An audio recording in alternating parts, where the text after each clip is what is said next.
Hello बच्चों, आरम्स career के इस ऑनलाइन प्लेटफॉर्म पे आप सभी का स्वागत है। आशा करते हैं सभी लोग अच्छे होंगे और टर्म 1 का पेपर देने के बाद सारे लोग एकदम मस्ती कर रहे होंगे, रिलैक्स मोड में होंगे। लेकिन हमें अभी यहाँ पे रुकना नहीं है, क्योंकि टर्म 2 अभी हमारे सर पे है और टर्म 2 के प्रिपरेशन को ध्यान में रखते हुए आज से आरम्स कैरियर के इस चैनल पे साइंस क्लास 10th का सेकेंड टर्म का सिलेबस स्टार्ट होने जा रहा है। और इस मामले में आशीष सर थोड़े से आगे निकल गए हैं। उन्होंने मैथ का 3 चैप्टर जो सेकेंड टर्म का है उसका वीडियो अपलोड कर दिए हैं। आप लोग जाके वहां से देख सकते हैं, नया कॉन्सेप्ट सीख सकते हैं। और अभी आज से यहाँ पे भी साइंस का भी सिलेबस स्टार्ट होने वाला है। अभी एक बालक सोच रहा है, क्या सर अभी तो पेपर खत्म हुआ था, फिर से पढ़ाई, थोड़ा सा तो आराम करने दीजिए। बिल्कुल सही बात है।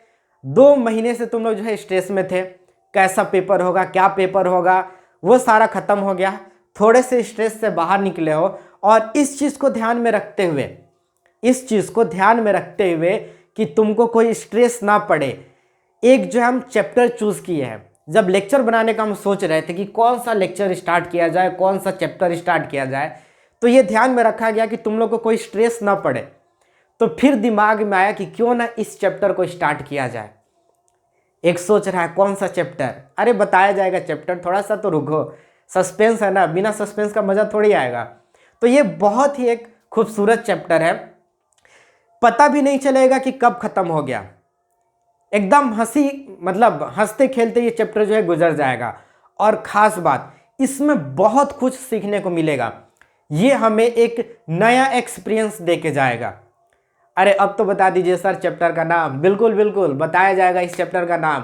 तो चलो ध्यान से सुनो, इस चैप्टर का नाम है पीरियोडिक क्लासिफिकेशन ऑफ एलिमेंट, और शॉर्ट में इसको पीरियोडिक टेबल भी बोला जाता है।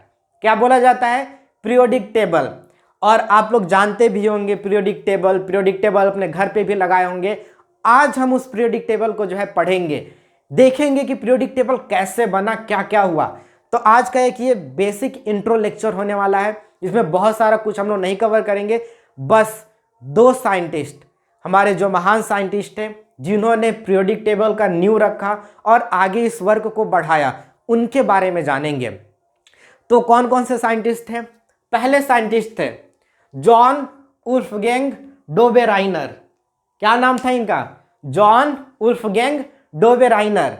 ये जो पहले साइंटिस्ट थे जिन्होंने क्या किया, पीरियोडिक टेबल में कुछ किया, देखेंगे डिटेल में। और दूसरे साइंटिस्ट कौन थे? दूसरे साइंटिस्ट थे जॉन न्यूलैंड। इन्हीं दोनों के बारे में हम लोग जानेंगे। वैसे और भी है, मेंडलीफ के बारे में भी पढ़ना है, नील्स बोर के बारे में पढ़ना है, हेनरी मोजले के बारे में पढ़ना है, वो अगले लेक्चर में हम लोग कवर करेंगे। इस लेक्चर में इन लोगों के बारे में जानेंगे कि क्या हुआ और कैसे हुआ।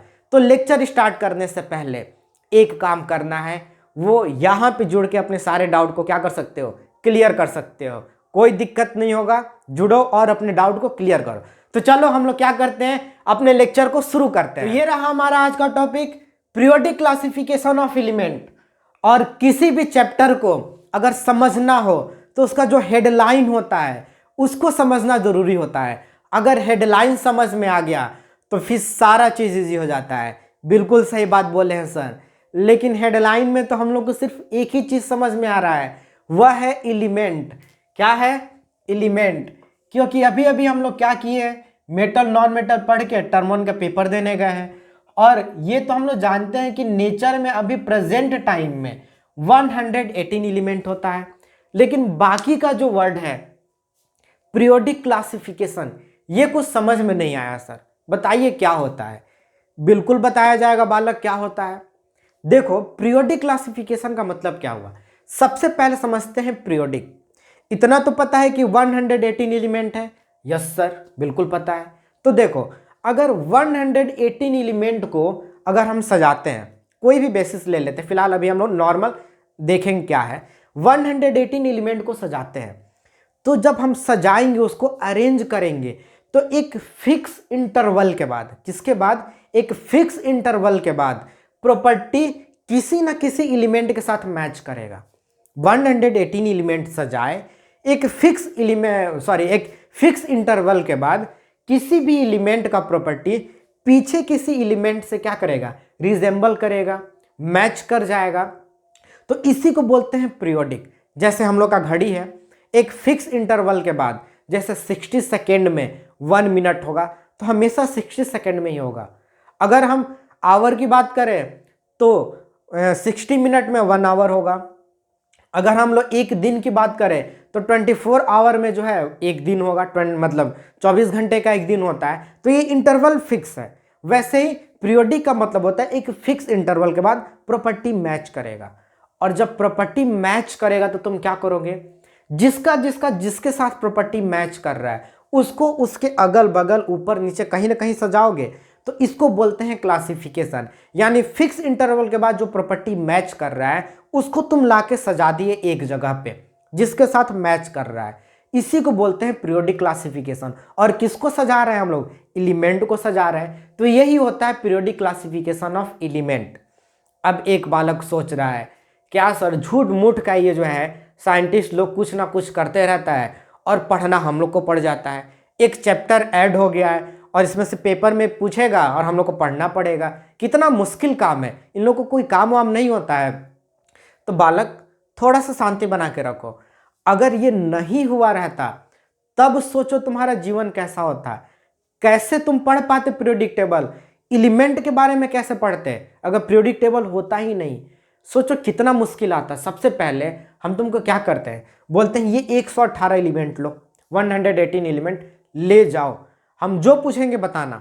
10 दिन का तुमको टाइम देते हैं, लेके जाओ बालक 118 एलिमेंट को, अब पढ़ जाओ 10 दिन में। अरे 10 दिन क्या, 20 दिन का तुमको टाइम देते हैं, 1 महीना हमसे ले लो। और 1 महीने बाद जब आना, जो जो हम पूछेंगे सारा चीज बताना। क्या पूछिएगा सर, ऐसे हड़का क्यों रहे हैं? अरे कुछ नहीं पूछेंगे, बस नॉर्मल चीज पूछेंगे। पहला पूछेंगे कि इसमें कितना मेटल है, कितना नॉन मेटल है, कितना मेटलॉइड है, इनर्ट गैस कितना है। मेटल नॉन मेटल में सब पढ़े हो ना? बिल्कुल सर पढ़े। बस यही पूछेंगे। और क्या पूछेंगे, किसका साइज बड़ा है। 2 एलिमेंट तुमको दे देंगे, बोलेंगे एक एलिमेंट ये है, एक ये एलिमेंट ये है, इन दोनों में बताओ साइज किसका बड़ा है।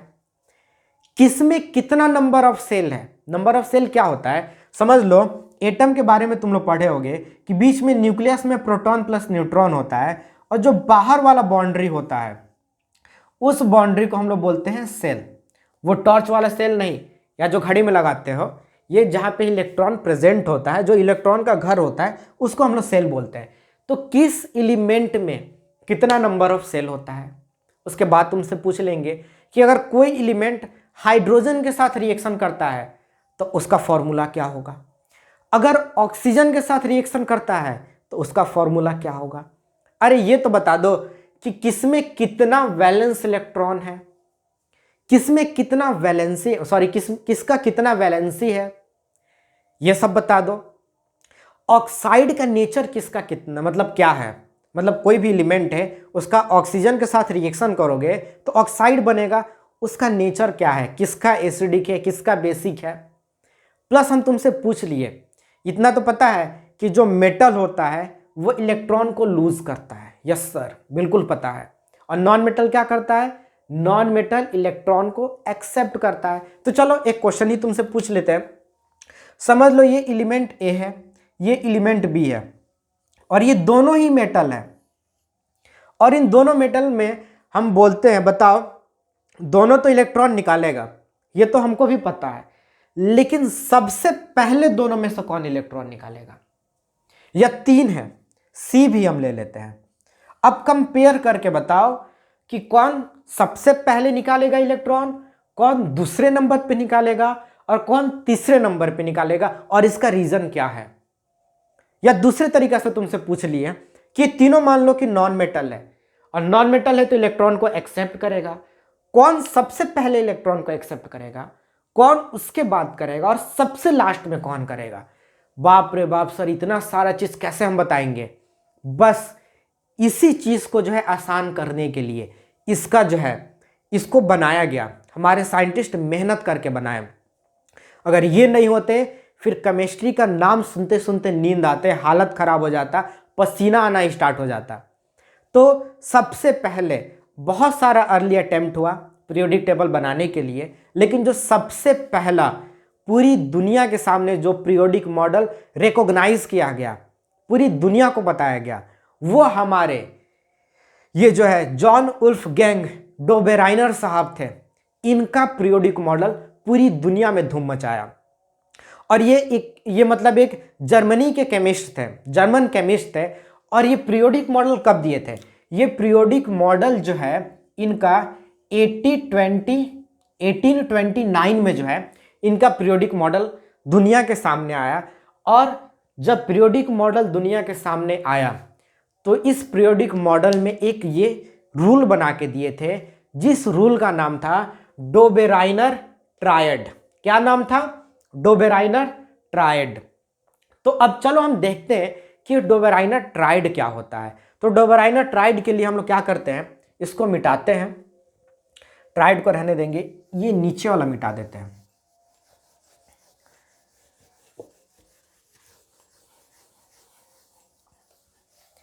तब देखो यही थे जो सबसे पहले जो है ट्रेड का नींव रखे थे, पीरियोडिक टेबल बनाए थे। तो इनका पीरियोडिक टेबल यानी इनका ट्रायड का जो रूल था उसको समझने के लिए हमको एक चीज समझना जरूरी है, जिसको हम बोलते हैं अरिथमेटिक मीन।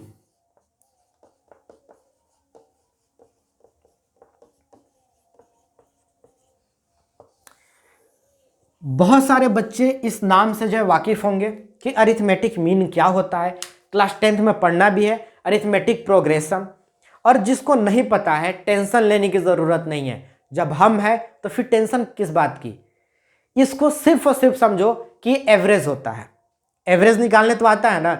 दो अगर कोई भी दो चीज़ है उसका एवरेज निकालना हो तो क्या करना होता है, दोनों को जोड़ देते हैं, दो से क्या करते हैं डिवाइड कर देते हैं। बस एवरेज को क्या किए, थोड़ा सा जो है मॉडर्न नाम दे दिए अरिथमेटिक मीन। जैसा क्या होता है, किसी लड़के का नाम होता है जयचंद, वो क्या करता है जैकी रख लेता है। किसी का नाम हो गया समीर, वो क्या करता है सैम रख लेता है। वैसे ही एवरेज को क्या बोल दिए अरिथमेटिक मीन। और जिसको नहीं निकालने आता है समझ लो यहाँ पे क्या होगा, समझ लो ये हो गया एलिमेंट ए और ये हो गया एलिमेंट बी। इसका कुछ वजन होगा, क्या वजन होगा 6 मान लेते हैं। इसका भी कुछ वजन होगा, इसको 4 मान लेते हैं। तो इसका अपना वजन 6 है और बी का अपना वजन 4 है। लेकिन हम बोले कि इन दोनों का एवरेज निकालो या अरिथमेटिक मीन निकालो, तो उस कंडीशन में क्या करोगे, क्या करोगे a प्लस बी को जोड़ के 2 से डिवाइड कर दोगे। तो क्या करेंगे, a प्लस बी को जोड़ के 2 से डिवाइड करेंगे तो क्या होगा 6 + 4/2 यानी 10/2 और कटा देंगे तो क्या होगा 5। यानी ए और बी का अगर दोनों का अगर एवरेज निकालेंगे तो 5 आएगा। और यही इनका क्या है रूल है, मतलब रूल नहीं है, इस रूल में यूज होने वाला है। और एक और बात जानना जरूरी है जो एटॉमिक मास के बारे में। जो एटॉमिक मास जानता है वीडियो को कंटिन्यू करना, जो नहीं जानता है लिंक में एटॉमिक मास का वीडियो मिल जाएगा, बहुत लंबा नहीं है, सिर्फ वही 40 या 45 सेकेंड का होगा। किसमें होगा, सेकेंड में होगा, 40 या 45 सेकेंड का, जाके जरूर देखना तभी आगे बढ़ना। और देखो इनका रूल क्या था, ये तो समझ में आ गया अरिथमेटिक मीन। तो देखो ये क्या कहे, ये बोले कि जितने भी एलिमेंट हैं, उस टाइम एलिमेंट बहुत ज़्यादा नहीं थे, उस टाइम जो है 33 एलिमेंट थे अप्रॉक्स, कंफर्म नहीं है, अप्रॉक्स 33 एलिमेंट जो है उस टाइम नेचर में प्रेजेंट थे। तो ये क्या किए, जो 33 एलिमेंट है इनको इनके एटॉमिक मास के इंक्रीजिंग ऑर्डर के बेसिस पे सजाए। किसके बेसिस पे सजाए, एटॉमिक मास के इंक्रीजिंग ऑर्डर के बेसिस पे, यानी जिसका मास कम पहले उससे ज्यादा वाले को आगे फिर आगे फिर आगे। तो ऐसे समझ लो, हम लोग समझते हैं ये हो गया A B C D E F G H I, समझ लो सब अपने इंक्रीजिंग एटॉमिक मासेस पे। समझ लो एलिमेंट है, इसको हम लोग सजा दिए। अब सजा दिए तो क्या होगा, ग्रुप 3-3 एलिमेंट का ग्रुप बन के आएगा। अगर हम सजाएंगे तो ये बोले कि 3-3 एलिमेंट का यानी 3-3 एलिमेंट का एक हमारे सामने ग्रुप बनेगा। और इसी ग्रुप का ये नाम दिए ट्रायड। क्या नाम दिए, ट्रायड। देखो 3 एलिमेंट एक ग्रुप में है, इसको जो है बोल दिए ट्रायड। अब बोले कि जो ट्रायड होगा, किसी भी ट्रायड को ले लो, सब पे एक ही अरिथमेटिक वाला रूल लागू होगा। और अरिथमेटिक में क्या बोले थे, बोले ये थे कि जो फर्स्ट एलिमेंट है, ध्यान से सुनना, क्या है, जो फर्स्ट एलिमेंट है और जो थर्ड एलिमेंट है, कौन कौन सा, फर्स्ट एंड थर्ड, इनका जो अगर एटॉमिक मास का, किसका, एटॉमिक मास का जो है, अगर अरिथमेटिक मीन निकालोगे, यानी इसका एटॉमिक मास लो, इसका एटॉमिक मास लो, दोनों को जोड़ दो और 2 से डिवाइड कर दो। क्या कर दो, A प्लस सी को जोड़ो, 2 से डिवाइड कर दो एटॉमिक मासेस को, इन दोनों के एटॉमिक मासेस को, और जब डिवाइड करोगे तो जो भी वैल्यू हमारे सामने निकल के आएगा, जो भी वैल्यू आए, वो बीच वाले के एटॉमिक मास के अप्रॉक्स बराबर होगा।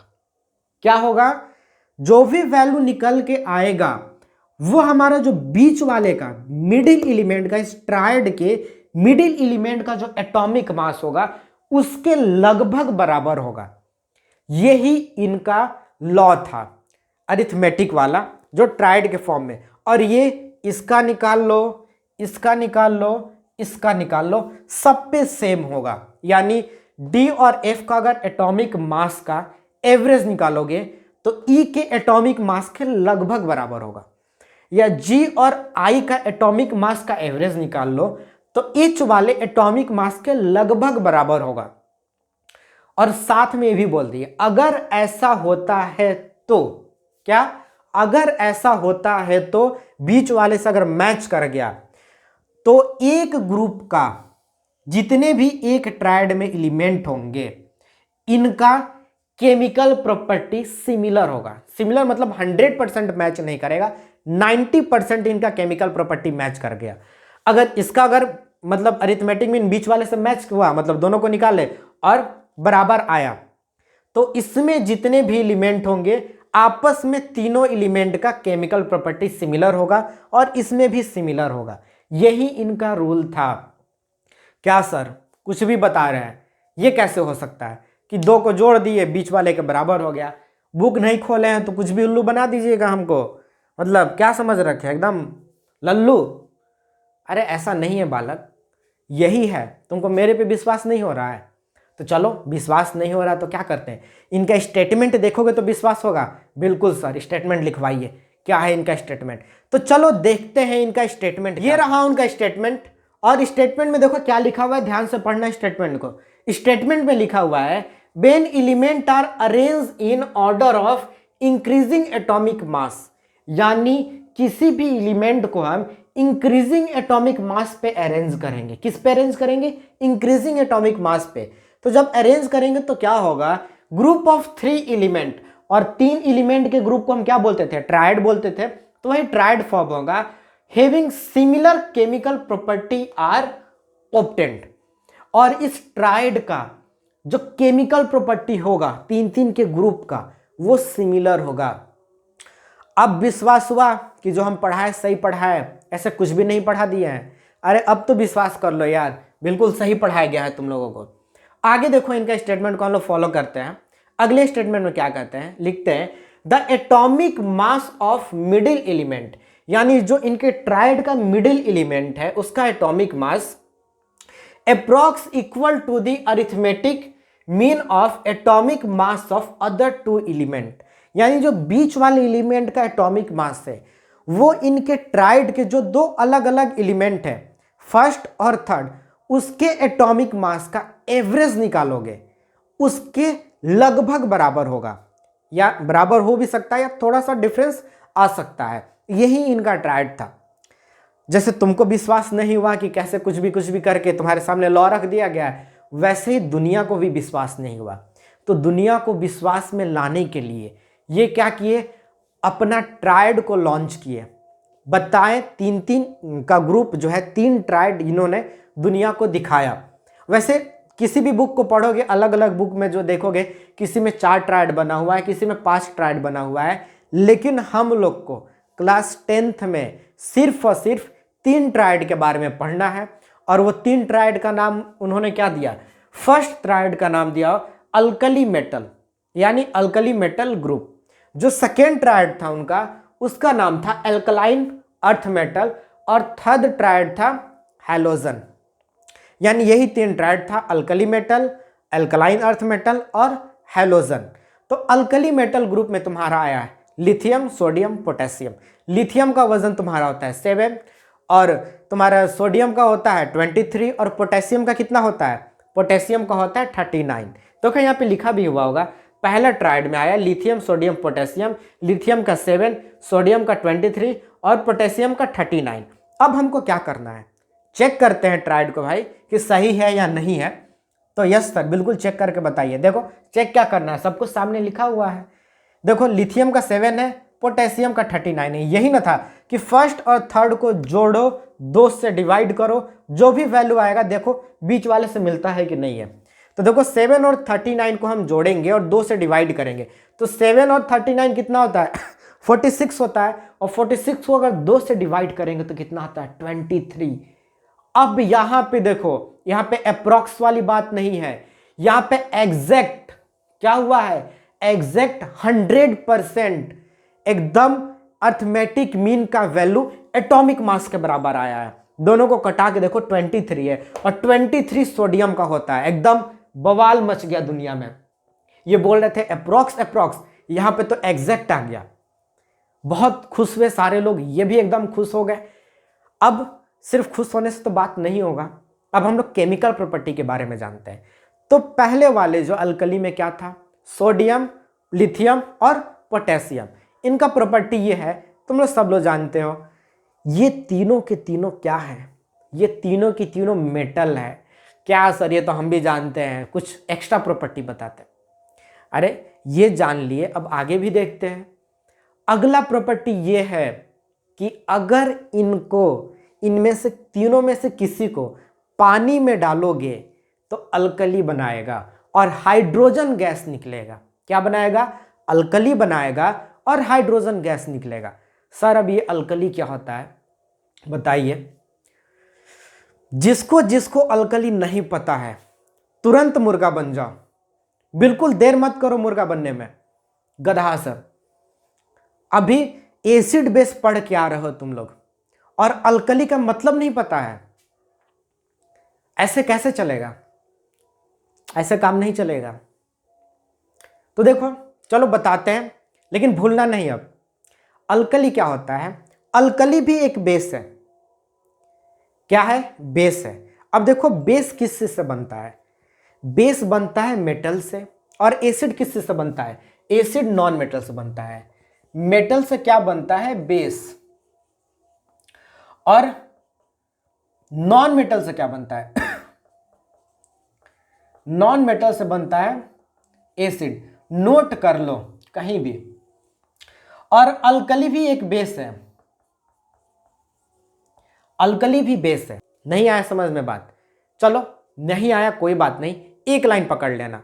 कौन सा? कि बेस, अल्कली भी बेस है, लेकिन ये इस टाइप का बेस है कि पानी में घुल जाता है। किस टाइप का बेस है? ये वाटर सॉल्युबल बेस है। सारे बेस पानी में नहीं घुलते हैं। जितना भी बेस है ना, सारे बेस को अगर तुम पानी में डिजोल्व करोगे तो नहीं डिजोल्व होगा। कुछ काच बेस ही पानी में घुसते हैं, मतलब घुसते बोल रहे हैं, घुलते हैं। और जो बेस पानी में घुल गया उसको बोलते हैं अल्कली। तो एक लाइन याद रखना कि सारे अल्कली बेस है, लेकिन सारे बेस अल्कली नहीं हो सकते। क्योंकि अल्कली तो बेस होगा ही, लेकिन क्या सारे बेस अल्कली होंगे? बिल्कुल नहीं, क्योंकि सारे बेस पानी में नहीं घुलते हैं। तो ये अगर पानी में घुलेगा, पानी में इसको डालेंगे तो ये अल्कली बनाएगा, बेस बनाएगा, क्योंकि मेटल बेस बनाता है। और ये कैसा बेस रहेगा? पानी में घुलने वाला बेस रहेगा। तो ये दूसरा प्रॉपर्टी हो गया। और तीसरा प्रॉपर्टी क्या है, इसका वैलेंसी +1 होगा। देख लो यहाँ पे, नोट कर सकते हो तुम लोग, वैलेंसी +1 होता है। अब ये क्या आफत आ गया सर, ये वैलेंसी क्या होता है? वैलेंसी भी तुमको नहीं पता है? 9th में क्या किए थे, पढ़ाई वढ़ाई करके आए थे कि नहीं 9th? उसमें valence electron, valence electronic configuration, structure of atom में पढ़ना था। फिर भी कोई बात नहीं, नहीं पढ़ के आए हो, भूल गए हो, नादान बालक हो, कोई बात नहीं। क्या करना, आगे पढ़ाई करना। आगे कब? इसी का जो 3rd लेक्चर आएगा, जिसमें हम लोग ग्रुप और पीरियड के कैरेक्टर के बारे में बात करेंगे, वहाँ पे पूरा डिटेल में वैलेंस और वैलेंसी, वैलेंस इलेक्ट्रॉन और वैलेंसी के बारे में बात करेंगे। तो वहाँ पे ये देख लेना कि वैलेंसी क्या होता है। तो अल्कली मेटल का ये प्रॉपर्टी होता है। अब दूसरा क्या आया, दूसरा हमारा प्रॉपर्टी है या ट्रायड है अल्कलाइन अर्थ मेटल। और अल्कलाइन अर्थ मेटल में हमारा क्या है, कैल्शियम, स्ट्रोंटियम एंड बेरियम। क्या क्या है, calcium, strontium and barium. Calcium का वजन होता है 40, स्ट्रोंटियम का वजन होता है 88 और बेरियम का वजन कितना होता है 137। और अब हम क्या करेंगे, कैल्शियम और बेरियम को चेक करेंगे ना भाई कि ट्रायड सही है कि ऐसे ही बन गया है। तो देखो जोड़ लो, कैल्शियम का 40 और 137 जोड़ोगे तो 177 होगा और 177 से 2 से मल्टीप्लाई नहीं, डिवाइड। अरे जुबान फिसल जाता है बालक, सब समझा करो, कोई बात नहीं, तुम समझ रहे हो ना, हाँ बस इतना ही काफ़ी है। तो 2 से क्या करो, डिवाइड कर दो और डिवाइड करोगे तो इसका वैल्यू 88.5 आएगा। कितना आएगा 88.5, जो कि एग्जैक्ट पहले वाली की तरह एग्जैक्ट नहीं है, लेकिन क्या है अप्रॉक्स है। देखो कमाल की बात है कि नहीं है, बिल्कुल सर कमाल की बात है। अप्रॉक्स में आया 88.5, जो कि स्ट्रोंटियम के एटॉमिक वेट के लगभग बराबर है। तो ये ट्रायड भी हमारा सही निकला। और ये ट्रायड का भी कैरेक्टर क्या है, इस ट्रायड का भी कैरेक्टर है कि ये मेटल है पहले वाले की तरह। दूसरा कैरेक्टर क्या है, अब पता ही है कि मेटल का अगर तुम ऑक्साइड या हाइड्रो ऑक्साइड कुछ भी ले लो, ऑक्साइड और हाइड्रो ऑक्साइड क्या होता है, मेटल को ऑक्सीजन से रिएक्शन करा दो तो बोलते हैं मेटल ऑक्साइड, और मेटल को अगर वाटर के साथ रिएक्शन करा दो तो मेटल हाइड्रो ऑक्साइड बनाता है। तो यहाँ पे ऑक्साइड की बात होगा। अगर मेटल का जो ऑक्साइड होता है वो कैसा होता है, बेसिक होता है। किसी भी मेटल को लो, ऑक्सीजन के साथ रिएक्शन कराओ तो बनाएगा मेटल ऑक्साइड। और जो मेटल ऑक्साइड होता है वो कैसा होता है, बेस होता है। अभी तो बताएं मेटल से बेस बनता है, तो बेसिक प्रॉपर्टी होगा। और थर्ड प्रॉपर्टी क्या होगा, थर्ड प्रॉपर्टी ये होगा कि अगर इसका वैलेंसी अगर हम पता करेंगे तो इसका वैलेंसी +2 होता है। कितना होता है, +2। याद रखना, वैलेंसी क्लियर होगा, लेकिन अभी फिलहाल याद रख लो कि इसका वैलेंसी +2 होता है। अब इसके बाद हम लोग चलते हैं हमारा जो है अगला हैलोजन में। हैलोजन में क्या है, क्लोरीन, ब्रोमीन एंड आयोडीन। अब क्लोरीन का वजन कितना है 35.5, ब्रोमीन का 80 और आयोडीन का 127। अब इन दोनों को जोड़ के देखना तो है, इसको भी चलो चेक कर लेते हैं। अगर हम 35.5 और 127 को जोड़ के डिवाइड करेंगे तो 162.5 आएगा। और उसको 2 से डिवाइड अगर कर दिए, किससे डिवाइड कर दिए, 2 से डिवाइड कर दिए तो 81.2 आएगा। यानी डिवाइड करोगे तो 81.25 आएगा, लेकिन हम 5 को हटा दिए, सिर्फ 2 माने। तो अब देखो यहाँ पे ब्रोमीन का कितना है 80 है और कितना आ रहा है 81। ये तो बोले थे अप्रॉक्स, लेकिन ये थोड़ा सा ज़्यादा है।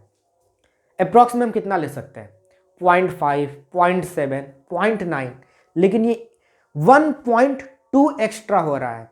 लेकिन फिर भी चलो लगभग मैच कर रहा है, ट्रायड बन गया है। ये कम खुशी की बात है, इतना में खुश रहो। थोड़ा बहुत सबकी गलती होती है, उसको इग्नोर किया जाता है।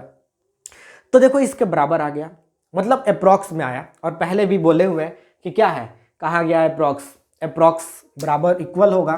तो चलो इसको हम लोग मान लेते हैं ना, दिल नहीं चाह रहा है मानने के लिए, लेकिन फिर भी मानते हैं हम लोग कि चलो कोई बात नहीं, हम इसको अप्रॉक्स ही मानते हैं। अब इसका कैरेक्टर क्या है, इसका कैरेक्टर पहला है कि ये नॉन मेटल है।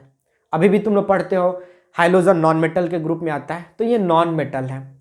दूसरा लाइन याद करो, अगर नॉन मेटल क्या बनाता है, एसिड। तो अगर इसको हम वाटर से रिएक्शन करा दिए, किससे रिएक्शन कराए, वाटर से, तो ये एसिड बनाएगा। अभी बताए थे कि मेटल का ऑक्साइड या हाइड्रो ऑक्साइड क्या होता है, बेसिक होता है।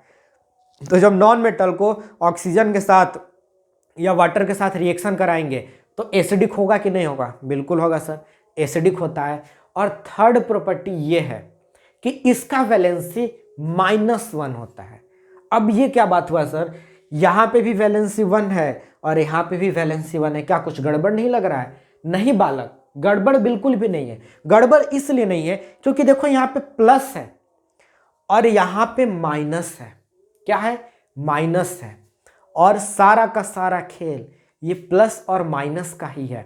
तो घबराओ नहीं, वैलेंसी क्लियर होगा तुम लोग का। वैलेंस इलेक्ट्रॉन सारा क्लियर होगा, बस थोड़ा सा सब्र रखो। तो ये रहा हमारा डोबेराइनर ट्रायड और हम लोग देख लिए और बहुत खुशी मिला देख के, क्या बनाए थे ट्रायड। लेकिन होता है ना कि कोई भी इंसान किसी भी काम को पहली बार जब करता है तो फेल ही होता है। और बहुत दुख के साथ बताना पड़ रहा है कि इनका जो ट्रायड था वो फेल कर गया। क्या बात कर रहे हैं सर, ऐसा कैसे हो सकता है? सब तो सही चल रहा था। सही चल रहा था, लेकिन कुछ कमी आ गया।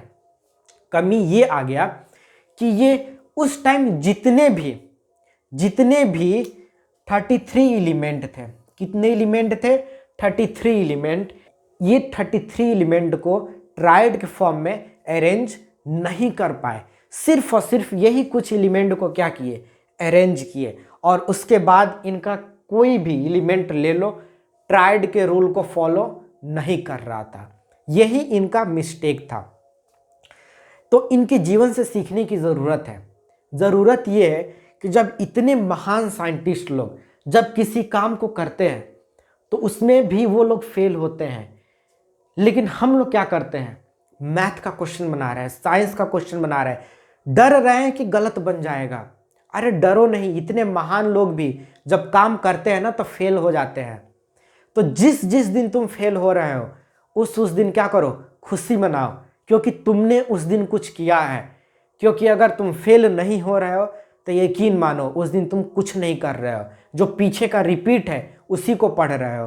क्योंकि नया कुछ भी करोगे तो फेल होने का चांसेस 99% है। तो फेल होने से डरना नहीं है, याद करना है कि ये लोग भी फेल हुए हैं। और यही नहीं, इसके बाद भी बहुत सारे साइंटिस्ट हुए हैं जो अपना पूरा जीवन लगा दिए किसी एक थ्योरी में, किसी एक टॉपिक पे, और फेल कर गए। डोबेराइनर का तो पीरियोडिक टेबल फेल कर गया। अब पीरियोडिक टेबल में सुधार का जो सबसे पहला क्रेडिट किसी को जाता है तो वो जाता है हमारे नए कैरेक्टर जॉन न्यूलैंड साहब को, जिन्होंने हमारे लिए हार्ड वर्क करके 1864 में पूरी दुनिया के सामने अपना एक नया पीरियोडिक टेबल लेके आए।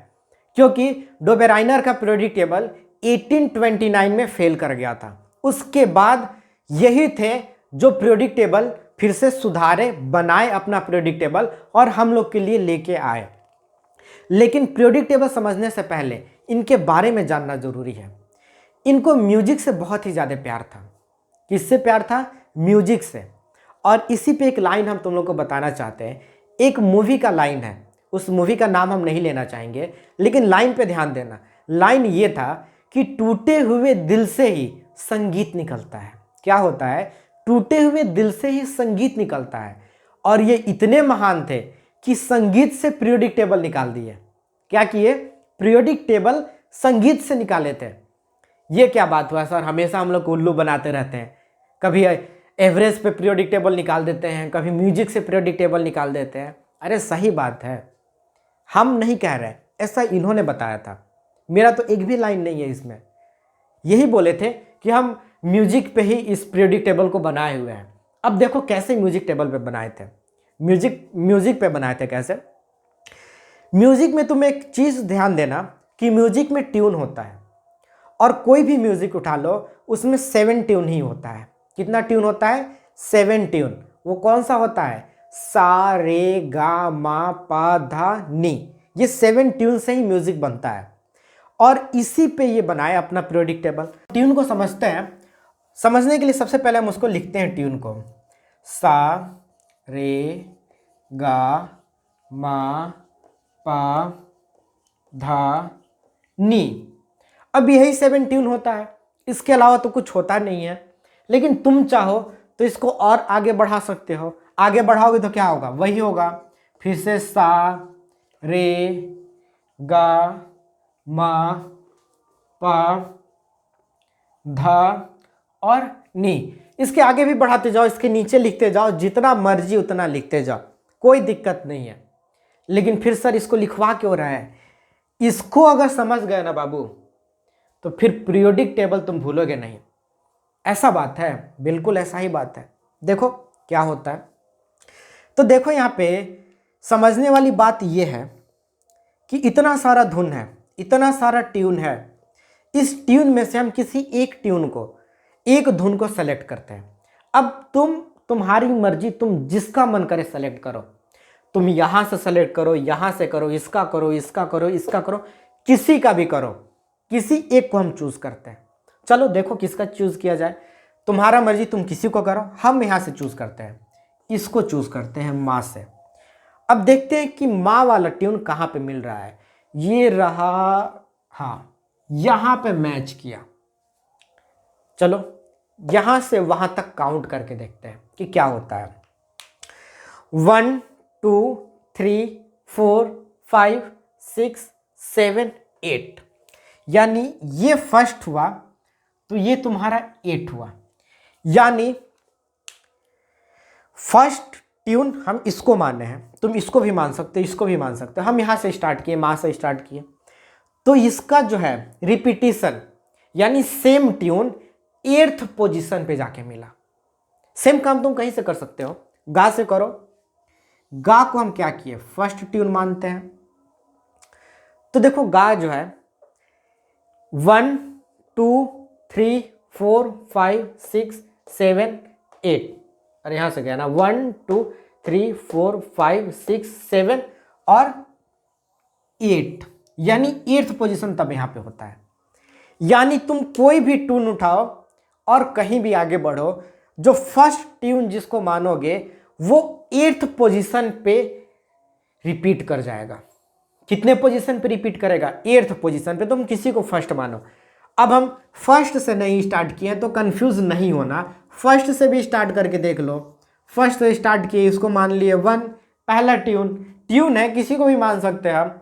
फर्स्ट इसको माने तो देख लो 1 2 3 4 5 6 7 8, यानी किसी को भी फर्स्ट मानो, उस ट्यून का रिपीटेशन तुम्हारे 8th पोजीशन पे मिलेगा। यानी फर्स्ट ट्यून का रिपीटेशन 8th पोजीशन पे सेम ट्यून रिपीट करता है। और यही इनका लॉ था। लॉ क्या था? Newland law of octave. यानी एलिमेंट को अगर हम increasing order of atomic masses के बेसिस पे सजाते हैं, किस पे सजाते हैं? डो बेराइनर भी तुम्हारा जो है एटॉमिक मासेस पे सजाए थे, और ये भी एटॉमिक मासेस पे सजा रहा है। तो अगर एलिमेंट को इंक्रीजिंग एटॉमिक मासेस पे सजाएंगे, तो अगर तुम किसी को भी पहला एलिमेंट मानते हो ना, तो इसका प्रॉपर्टी 8th पोजीशन पे मैच कर जाएगा। क्या होगा? 8th पोजीशन पे मैच कर जाएगा, यानी रिपीट करेगा। यही लॉ ऑफ ऑक्टेव है न्यूलैंड का। तुम यहां पे देख लो, एक और देख लेते हैं, पा देख लेते हैं। पा को हम मानते हैं फर्स्ट ट्यून, अपना मर्जी है, किसी को भी फर्स्ट ट्यून मानो, इसमें कोई जोर जबरदस्ती थोड़ी है। चेक करते हैं ऐसा होता है कि नहीं होता है ट्यून में। देखो यहाँ पे पा को फर्स्ट माने, ये तुम्हारा सेकेंड हुआ, थर्ड हुआ, फोर्थ हुआ, 5th 6 7। देखो यहाँ पे 8 पोजीशन पे तुम्हारा क्या हो गया, फिर से पा रिकॉग्नाइज हो गया। धा को अगर हम फर्स्ट मान लेते हैं तो देखो 1 2 3 4 5 6 7 8, धा भी, यानी कोई भी ट्यून उठा लो, वो ट्यून तुमको 8th पोजीशन पे मिलेगा। तो चलो देखते हैं इनका पीरियोडिक टेबल। ये पीरियोडिक टेबल अपना कैसे बनाया है। तो ये रहा न्यूलैंड का पीरियोडिक मॉडल यानी पीरियोडिक टेबल, और नीचे उनका स्टेटमेंट है। जो स्टेटमेंट हम लोग पहले हम खुद से बताए थे ट्यून के बेसिस पे कि फर्स्ट ट्यून जो है वो 8th वाले से मैच कर रहा है। अब इसको एलिमेंट पे लगा दो, यानी फर्स्ट एलिमेंट तुम कहीं से उठाओ एलिमेंट को, जो फर्स्ट एलिमेंट है उसका प्रॉपर्टी 8th पोजीशन पे जाके क्या करेगा, मैच करेगा। यानी फर्स्ट किसी को भी मानो, फिर काउंट करते जाओ, वो क्या होगा 8th वाले पोजीशन पे जाके प्रॉपर्टी रिपीट कर जाएगा। उसी चीज को इन्होंने क्या किया, स्टेटमेंट बना के दिया। और स्टेटमेंट क्या कह रहा है? स्टेटमेंट कह रहा है when element are arranged in order of increasing atomic masses, यानी एलिमेंट को हम इंक्रीजिंग एटॉमिक मासेस पे रखेंगे तो क्या होगा, the property of eighth element are repetition of the property of first element, यानी फर्स्ट एलिमेंट का प्रॉपर्टी एर्थ एलिमेंट का क्या होगा, मिलेगा, यानी एर्थ एलिमेंट से रिपीट करेगा, यानी एर्थ पोजीशन पे फर्स्ट एलिमेंट का प्रॉपर्टी रिपीट कर जाएगा। वही ये स्टेटमेंट है। अब देखो, अब इससे तो भरोसा हो गया ना कि जो हम बोले थे ट्यून वाला बात, जो धुन वाला बात बोले थे वो बिल्कुल सही था। तो ये रहा इनका स्टेटमेंट और ये है इनका पीरियोडिक टेबल। अब पीरियोडिक टेबल में देखो सा रे गा मा पा धा नी। अब तुम यहां से कहीं से उठाओ किसी भी एलिमेंट को, मान लो किसको मानते हैं हम लोग, लिथियम को लिया जाए। अब काउंट किया जाए लिथियम को, देखो 1 2 3 4 5 6 7 8। देखो सोडियम का जो प्रॉपर्टी है ना वो लिथियम से क्या होगा, मैच करेगा बिल्कुल एकदम। तभी तो एक आसपास में है। दूसरा किसी से ले लेते हैं, बेरिलियम को लेते हैं। देखो इसको 1 मानते हैं तो 1 2 3 4 5 6 7 8, यानी बेरिलियम का प्रॉपर्टी किससे मैच करेगा, मैग्नीशियम से करेगा। या हम सोचते हैं कि मैग्नीशियम को फर्स्ट मान लेते हैं, किसको, मैग्नीशियम को। तो मानते हैं 1 2 3 4 5 6 7 8, यानी मैग्नीशियम का प्रॉपर्टी कैल्शियम से मैच कर रहा है। यानी बेरिलियम का मैग्नीशियम से करेगा, मैग्नीशियम का कैल्शियम से करेगा, या कैल्शियम से बेरिलियम, कैल्शियम का बेरिलियम से करेगा, बेरिलियम के कैल्शियम से करेगा। ये आपस में इन लोग का प्रॉपर्टी क्या होगा, मैच करेगा। चाहे तुम सीधा जाओ, अभी तुम लोग सीधा जा रहे थे, उल्टा भी जाके चेक कर लेते हैं। क्या करते हैं, किसी को भी 8 पोजीशन मान लेते हैं, एल्युमिनियम को हम लोग 8 मान लेते हैं। ठीक है, तो चलो अब उल्टा काउंटिंग स्टार्ट किया जाए। 8 ये है तो 7 6 5 4 3 2 1, यानी 8th वाले का प्रॉपर्टी पहले वाले से मैच कर गया। यानी 8 अगर मानेंगे और बैक काउंट करेंगे तो 1 जहां पे आएगा उससे क्या होगा, प्रॉपर्टी मैच कर जाएगा। किसी को मान लेते हैं, इसको मान लेते हैं, फ्लोरीन को 8th पोजीशन मान लेते हैं। अपने मन से चेक करने के लिए सीधा सीधी तो हम लोग देख लिए, उल्टा भी देखते हैं। फ्लोरीन का अब उल्टा काउंट करते हैं, 8th 7 6 5 4 3 2 1, यानी हाइड्रोजन के साथ इसका प्रॉपर्टी क्या हुआ, मैच कर गया। यही इनका पीरियोडिक टेबल था और ये धुन पे ट्यून पे अपना पीरियोडिक टेबल बताए। लेकिन एक बात ये और बताए, जो पूरे पीरियोडिक टेबल जो आगे साइंटिस्ट आए उनका पूरा डायरेक्शन ही चेंज कर दिए, सोचने का नजरिया ही चेंज कर दिए। और वो एक पॉइंट था पीरियोडिसिटी। कहां लिखे, देखो तुम लोग को दिखाई दे रहा होगा, यहां पे लिख देते हैं।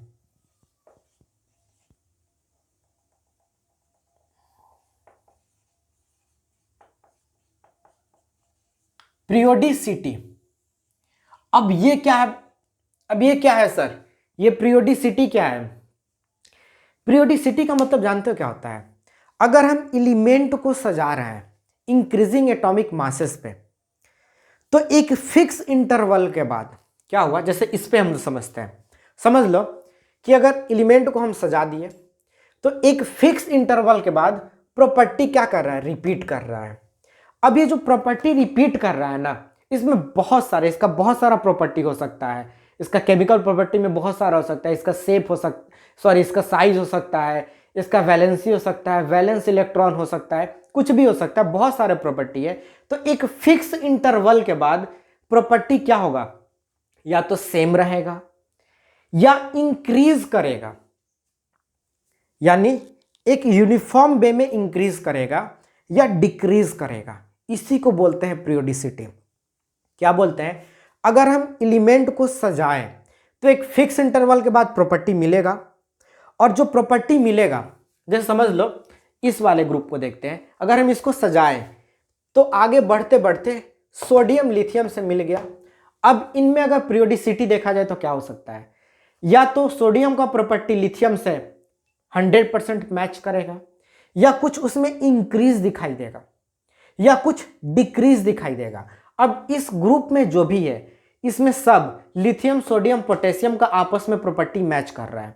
अब इसमें पीरियोडिसिटी देखें तो क्या हो सकता है, कुछ प्रॉपर्टी बिल्कुल मैच कर जाएगा, कुछ प्रॉपर्टी क्या होगा, इंक्रीज करेगा, या कुछ प्रॉपर्टी क्या होगा, एक यूनिफॉर्म वे में डिक्रीज करेगा। तो ये जो प्रॉपर्टी मैच कर रहा है या प्रॉपर्टी इंक्रीज कर रहा है एक फिक्स इंटरवल के बाद, या डिक्रीज कर रहा है, इसी को बोले पीरियोडिसिटी। और इस लेक्चर का जैसे मैच वगैरह देखते हो ना, तो मैच में क्या होता है, मैन ऑफ द मैच दिया जाता है कि उस मैच में जो सबसे अच्छा जो परफॉर्मेंस किया रहता है उसको मैन ऑफ द मैच दे दिया जाता है। वैसे ही इस लेक्चर में अगर किसी वर्ड को मैन ऑफ द मैच देना पड़े तो वो वर्ड है हमारा पीरियोडिसिटी, यानी वर्ड ऑफ द लेक्चर है। इस पूरे लेक्चर का सबसे इंपॉर्टेंट अगर कोई वर्ड है वो ये है, जो आगे आने वाले साइंटिस्ट का डायरेक्शन को चेंज कर दिया। एक अलग टाइप से लोग सोचना स्टार्ट किए पीरियोडिक टेबल के बारे में। यही पहले वो साइंटिस्ट थे जिन्होंने बताया कि एक फिक्स इंटरवल के बाद या तो प्रॉपर्टी मैच कर जाएगा, या प्रॉपर्टी में इंक्रीज हम देखेंगे, या ग्रेजुअली डिक्रीज देखेंगे। इसी को बोलते हैं पीरियोडिसिटी। क्या बात है सर, कितने बढ़िया साइंटिस्ट थे ये। लेकिन बहुत दुख के साथ बताना पड़ रहा है, क्या करना पड़ रहा है, बहुत दुख के साथ बताना पड़ रहा है कि इनका भी पीरियोडिक टेबल फेल कर गया। क्या बात कर रहे हैं सर, ऐसा कैसे हो सकता है, एकदम जज्बात बदल गया। बिल्कुल नहीं, जज्बात को नहीं बदलो और बात को समझो। बात यह है कि ये कुछ जगह पे ना गड़बड़ी कर दिए थे और कुछ जगह पे स्पेसिफिक हो गए थे। स्पेसिफिक मतलब यही होगा। अब देखो क्या क्या पहला गड़बड़ी किए, इनका फेल होने का कारण क्या था, इनका डिमेरिट क्या था। तो डिमेरिट में पहला है कि इनका जो ये पीरियोडिक लॉ था, जो भी पीरियोडिक टेबल था, जो भी ये रूल बनाए थे, जो स्टेटमेंट नीचे दिए हुए, वो सिर्फ और सिर्फ देखो क्या लिखा है, एप्लीकेबल अप टू कैल्शियम। सिर्फ और सिर्फ कैल्शियम तक ही इनका लॉ लग रहा था, जिस लॉ का नाम था न्यूलैंड लॉ ऑफ ऑक्टेव, यानी एर्थ। ऑक्टेव मतलब क्या होता है, एर्थ पोजीशन, या एर्थ को ऑक्टेव बोला जाता है। एर्थ पोजीशन पहले से मैच करेगा, यानी पहला पोजीशन एर्थ से मैच करेगा, जैसे मन करे बोल सकते हो, सीख लिए हो। वो सिर्फ और सिर्फ लॉ कैल्शियम तक ही लागू होता था। कैल्शियम के बाद इनका रूल फेल कर गया। कैल्शियम यानी कैल्शियम तक लाइटर एलिमेंट था, हल्के एलिमेंट थे, उन पे लागू हुआ। बाद में जितने भी ये हैवियर एलिमेंट थे उन पे ये रूल लागू नहीं हुआ। दूसरा क्या बोले, दूसरा ये बोले कि जितना भी इस मतलब प्रॉपर्टी है वो एर्थ के बाद ही लागू होगा, यानी हर आठवां एलिमेंट पहले से अपना प्रॉपर्टी मैच करेगा, जो इनका बहुत बड़ा जो है गलती साबित हुआ। पहले तो कैल्शियम तक ही सिर्फ लागू हो पाया, क्योंकि उसके बाद जितने भी एर्थ एलिमेंट थे वो अपने जो है प्रीवियस फर्स्ट पे नहीं प्रॉपर्टी मैच कर रहे थे। तो ये इनका स्पेसिफिक हो जाना कि हर आठवां एलिमेंट मैच करेगा प्रॉपर्टी, वो आगे नहीं हो पाया। यहाँ पे ये स्पेसिफिक हो गए थे, तो ये गलती रहा। उसके बाद क्या था, ये बोले थे दूसरा कि Newland assume 56 element existed in nature but later more new element were discovered.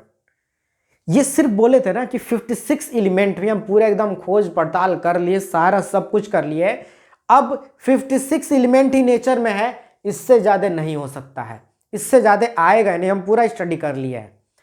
जो दूसरा इनका फेल होने का कारण हुआ, क्योंकि later new element were discovered, आगे चल के और नए नए एलिमेंट का खोज हो गया। यहां पे स्पेसिफिक हो गए थे 56। दूसरा पॉइंट इनका जो है फेल होने का यही था। उसके बाद क्या था कि देखो अब ध्यान से अगर इनको पीरियोडिक टेबल देखो और इनका लॉ देखो, तो ये बोले थे इंक्रीजिंग एटॉमिक मासेस, यानी एटॉमिक मास को हम इंक्रीज करेंगे। लेकिन देखो बालक, यहां पे एक ही खंड में अगर इसको खंड बना दिया जाए, इसको अगर ऐसे बॉक्स बना दिया जाए,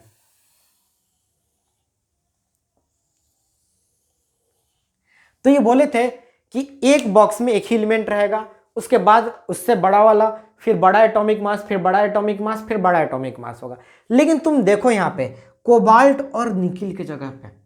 क्या कहीं यहां पे तुमको इंक्रीजिंग एटॉमिक मासेस दिखाई दे रहा है? हमको तो नहीं दिखाई दे रहा है। एक ही जगह पे दो एलिमेंट को रख दिए, जो गड़बड़ हो गया। और सिर्फ यहीं पे नहीं रखे, देखो यहां पे भी, एक यहां पे और यहां पे, एक ही स्लॉट में, कहां पे, एक ही स्लॉट पे, एक ही पोजीशन पे दो एलिमेंट रख दिए।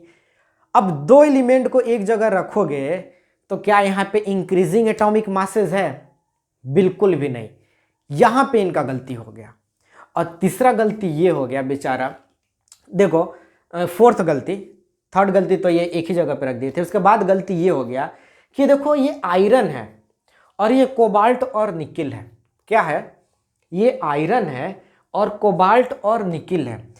इनका और इनका प्रॉपर्टी आपस में मैच करता है। ये एक दूसरे से प्यार मोहब्बत करते हैं, लेकिन ये क्या किए, दोनों प्यार मोहब्बत करने वालों को दो अलग अलग जगह पे रख दिए, जिसका नतीजा ये हुआ, ये सब इतना तड़पा सब कि इनका पीरियोडिक टेबल ही खराब करके रख दिया सब।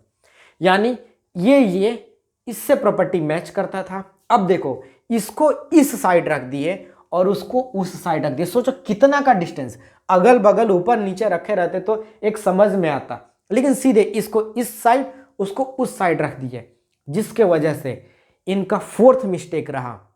और फिफ्थ मिस्टेक बोला जाए कि कुछ टाइम पे जाके, कुछ टाइम बाद नोबल गैसेस का खोज हो गया। नोबल गैसेस वही होता है इनर्ट गैसेस, तुम्हारा जो हीलियम हो गया, नियोन हो गया, आर्गन हो गया। अब जब इसका खोज हो गया तो क्या हुआ कि देखो, अगर एटॉमिक मास के बेसिस पे हम देखेंगे तो हीलियम के बाद तुम्हारा कौन आता है? हाइड्रोजन के बाद तुम्हारा कौन आता है? हाइड्रोजन के बाद आता है हीलियम, और हीलियम के बाद आता है लिथियम। एटॉमिक मास, क्योंकि बाद में जब खोज हुआ तो देखा गया कि हाइड्रोजन और लिथियम के बीच में आ रहा है हीलियम। फिर यहां पे फ्लोरीन और सोडियम के बीच में कौन आ रहा था? नियोन आ रहा था। उसके बाद क्लोरीन और पोटेशियम के बीच में कौन आ रहा था? आर्गन आना स्टार्ट हो गया। यानी अब देखा जाए, जब नोबल गैस का डिस्कवरी हुआ, फिफ्थ पॉइंट है डिस्कवरी ऑफ नोबल गैसेस। जब नोबल गैस का डिस्कवरी हुआ तब देखो तुम, तब इसका प्रॉपर्टी 8th से ना मिलके 9th पोजीशन पे चला गया। और लॉ ऑफ ऑक्टेव था, लेकिन अब प्रॉपर्टी 9th पोजीशन पे जाके मिलना ही स्टार्ट हो गया, क्योंकि first, second, third, fourth, fifth, sixth, seventh, 8th और 9th पे फ्लोरीन आया, जो कि इनका जो है क्या किया, पीरियोडिक टेबल का नोबल गैस आते ही पूरा जो बचा खुचा जो इज्जत था उसको भी तहस नहस कर दिया। और एक 6 पॉइंट भी मान लिया जाए, जो कि नहीं पढ़ना है, लेकिन बात जब यहाँ तक आ गया है तो हम लोग क्या करते हैं, इसको भी जान लेते हैं। जान ये लेते हैं कि देखो यहाँ पे फ्लोरीन क्लोरीन का जो प्रॉपर्टी है वो तुम्हारे हाइड्रोजन, फ्लोरीन और क्लोरीन, ये तीनों जो है नॉन मेटल है। इनका कोबाल्ट और निकिल के साथ क्या होता है, प्रॉपर्टी मैच ही नहीं करता है। लेकिन फिर भी देखो यहाँ पे हाइड्रोजन, फ्लोरीन, क्लोरीन के साथ कोबाल्ट और निकिल को रख दिए। यानी पहले तो गड़बड़ी कर दी कि सेम स्लॉट में दो एलिमेंट रख दिए, दूसरा अपना एटॉमिक मासेस के बेसिस पे सजाने के चक्कर में यहाँ पे क्लोरीन और कोबाल्ट निकिल ये नॉन मेटल है और ये मेटल है। यानी मेटल और नॉन मेटल को भी क्या किए, एक ही साथ रख दिए। एक ही साथ मतलब एक ही ग्रुप में, ये एक ग्रुप हो गया, ये के नीचे जो भी आ रहा है सब एक ग्रुप है, एक ही ग्रुप में रख दिया, जो कि क्या हुआ, पूरी तरीके से इनका पीरियोडिक टेबल क्या हुआ, फ्लॉप कर गया। लेकिन फ्लॉप होने के बाद भी ये जो वर्ड है ना पीरियोडिसिटी, वो दे के चले गए। और वर्ड बहुत ही महत्वपूर्ण है, बहुत ही इंपॉर्टेंट वर्ड है। तो आज का लेक्चर हम लोग का यही तक रहा। अगले लेक्चर में हम लोग देखेंगे कि इसके बाद जो आने वाले साइंटिस्ट मेंडलीव थे उन्होंने क्या किया। तब तक के लिए क्या करो, पढ़ाई लिखाई करते रहो और एक और काम करते रहो, फील द नॉलेज।